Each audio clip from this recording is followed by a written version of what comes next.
시청자 여러분 안녕하십니까? 지방자치의 생생한 소식을 전하는 KDN 뉴스입니다. 첫 소식입니다. 한국인들의 일본군 위안부 실제 모습이 담긴 영상 자료가 세계 최초로 발견됐습니다. 아픈 역사이지만 우리가 꼭 기억해야 할 소중한 자료입니다. 이번에 발견된 자료는 미국 국립문서 기록관리청 이관에 70여 년 동안 보관된 것으로 서울시와 서울대 인권센터가 2년 넘게 조사한 끝에 발굴됐습니다. 미군이 촬영한 18초짜리 영상 속에는 1944년 중국 송산에서 미, 중 연합군 포로가 된 한국인 위안부를 포함해 여성 7명의 모습이 담겨 있습니다. 그동안 한국인 위안부를 증명하는 증언, 문서, 사진은 많았지만 실제 영상은 세계 최초입니다. 일본군 위안부 기록물 관리 사업을 추진 중인 서울시와 서울대 연구팀은 2년 전부터 이미 발굴된 문서와 사진을 추적하고 수백 통을 일일이 확인해서 영상을 찾아냈습니다. 한편 서울시는 오는 9월 일본군 위안부 기록물이 유네스코 세계기록유산에 등재되도록 공모전과 학술대회 등 다양한 방식으로 지원할 계획입니다. 전주 누벨백 미술관은 오는 31일까지 박남재 화백과 최승범 시인의 운명 같은 동행전을 개최했는데요. 전북을 대표하는 두 거장의 합작을 만날 수 있는 자리가 될 것으로 기대됩니다. 보도에 홍재희 기자입니다.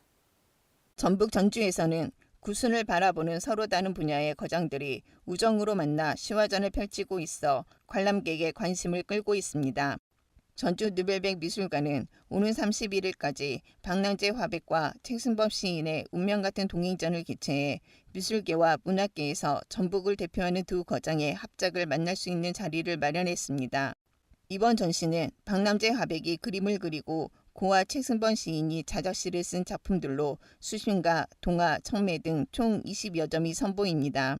화단과 문단의 독보적인 두 거장을 모시고 두 분의 소중한 60년 우정과 예술혼을 조명했습니다. 관람객들은 두 분의 예술 세계와 두 분의 두터운 우정을 보면서 삶의 훈훈함을 느끼실 수 있습니다. 두 거장은 고교 선후배 사이로 만나 60년 동안 끈끈한 우정을 이어온 사이로 형인 박남재 화백은 한국의 세잔, 아우인 최승범 시인은 시조문학의 금자탑으로 불리웁니다.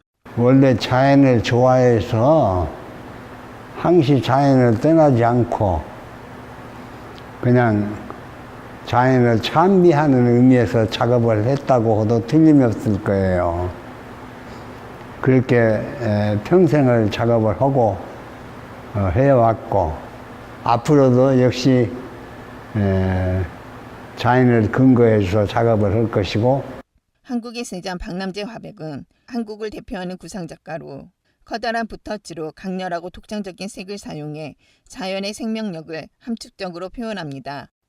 또 표면으로 나타내는 독창적인 색감 밑에는 무수한 색들이 바탕에 깔려 있어 빛의 변화와 관람자의 위치에 따라 미묘한 색의 변화를 느낄 수 있습니다.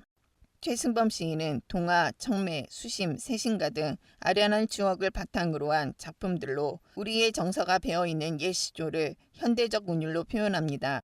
KDN 홍재희입니다.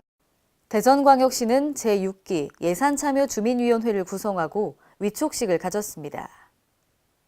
이번에 위촉한 6기 위원회는 공개 모집과 전문가 추천, 연임 방식으로 70명을 구성했고 오는 11일부터 임기가 시작돼 향후 2년간 활동하게 됩니다. 특히 공개 모집은 취약계층 10%와 청년층 5명을 우선 배려했고 지역, 연령, 성별 등을 고려해 전문기관을 통해 무작위 전산 추첨으로 선발했습니다. 앞으로 위원회는 예산 편성 시 분야별 사업 우선순위 등을 선정하고 시민 제안 사업 선정, 예산학교 운영 등의 다양한 방법으로 시민들의 의견을 수렴해 시 재정 운용에 적극 반영할 계획입니다. 지난 1일부터 오는 7일까지는 남성과 여성, 양성평등 주간인데요.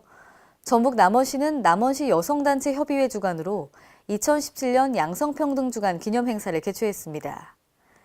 이번에는 특히 남성들도 대거 참석해 눈길을 끌었습니다. 이번 행사는 양성평등 퍼포먼스 등의 본 행사와 여성폭력 예방 캠페인 등 부대 행사가 다채롭게 진행됐습니다. 특히 여성단체 회원들 위주로 진행하던 행사를 남성과 여성이 함께 참여하고 각 회원단체들의 뜻을 모아 어려운 가정의 학생들에게 장학금을 전달하는 행사도 가졌습니다.